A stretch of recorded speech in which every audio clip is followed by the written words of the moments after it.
Vous savez comment l'ensemble des projets fauniques qui sont mis sur pied sont hyper importants, mais ils ne sont pas réalisables sans les différents intervenants. Et c'est le cas, entre autres, de la Fondation de la faune. Christine Bélanger qui est avec moi de la Fondation. Salut Christine, comment ça va? Ça va très bien, merci. Merci d'être là en studio. Écoute, Christine, vous vous impliquez toujours avec les différents projets fauniques qui ont lieu sur le terrain. Et là, il y en a un en particulier, Forêt Héritage du Nord, c'est ça? Héritage plein air du Nord. Tu vois, j'ai oublié un mot. C'est pas facile à retenir. Donc, explique-nous grosso modo, le projet ressemblait à quoi? C'est un projet, en fait, de protection de milieux naturels pour un territoire d'intérêt faunique, parce qu'évidemment, la Fondation de la faune vise à protéger des habitats fauniques. Oui. Alors, c'est un projet de consolidation, vraiment, d'une zone protégée à Sainte-Anne-des-Lacs, dans les Laurentides. Un projet de protection qui a permis de protéger l'habitat de divers habitats fauniques et travailler en partenariat aussi avec des organismes locaux du milieu.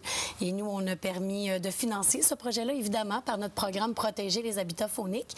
Mais ce qui est intéressant, c'est qu'on a réussi à aller chercher un financement supérieur de ce qu'on est capable de donner habituellement par le biais d'une entente de partenariat qui s'appelle Projet de partenariat pour les milieux naturels.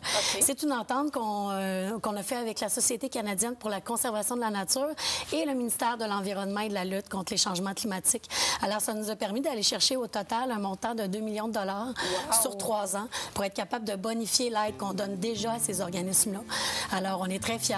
Puis, grâce à ça, EPAN a pu avoir un financement de 240 000 $ pour l'acquisition de 25 hectares. C'est quand même beaucoup pour la Fondation de la faune. Mais c'est énorme comme espace et comme territoire. Écoute, je pense qu'on pourrait peut-être aller voir ça. On va justement aller rejoindre l'équipe qui est allée faire un petit reportage sur le terrain pour aller nous montrer les différents aménagements. Parfait.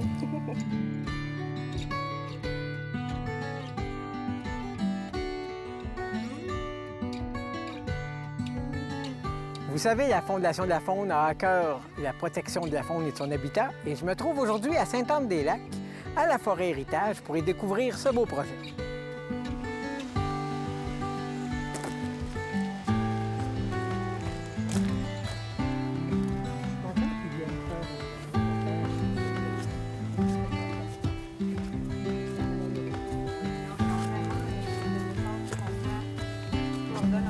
Au Québec, la forêt est une ressource inestimable et plusieurs personnes travaillent très fort pour sa conservation. Aujourd'hui, je suis avec Catherine, bonjour, et Laurent. Bonjour, David. Bonjour, d'Héritage plein air du Nord. Exactement. Présentez-moi votre beau projet.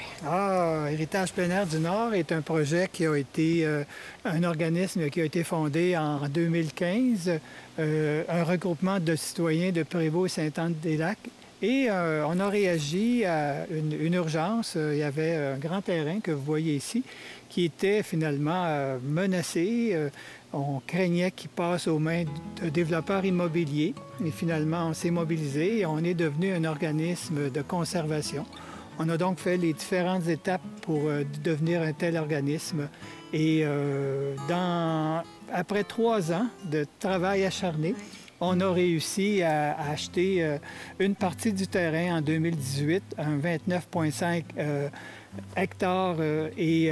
Donc, on était très, très fiers de ça. Et on a eu, dans cette circonstance-là, une aide financière de différents organismes, dont la Fondation de la faune du Québec.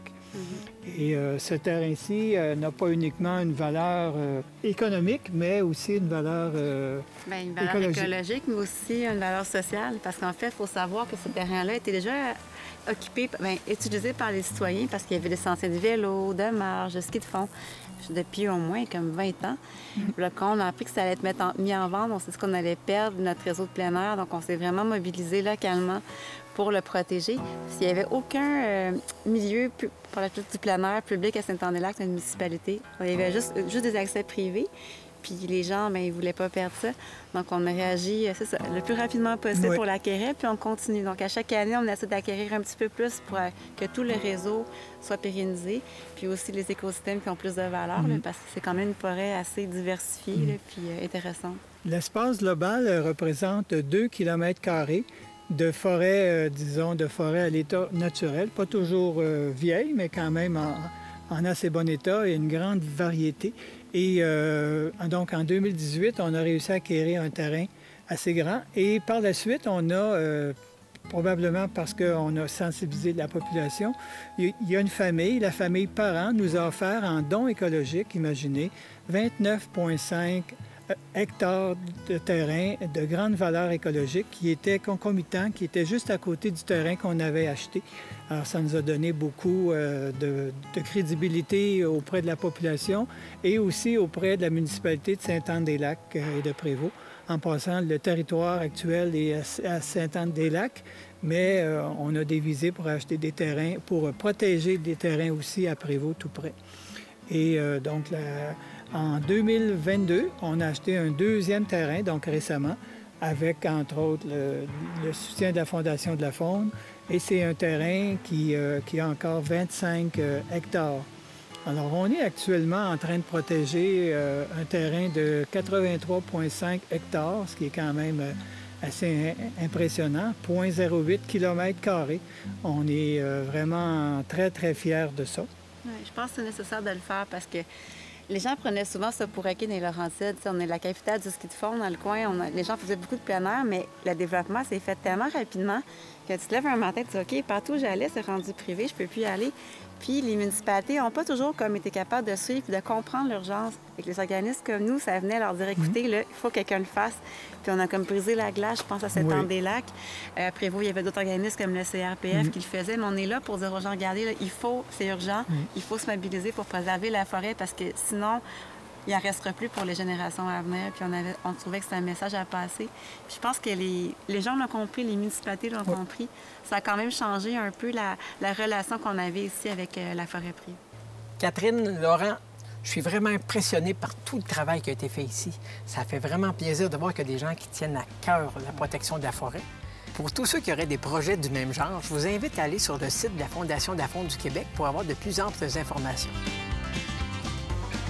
La Fondation de la Faune du Québec est fière de vous avoir présenté cette partie d'émission.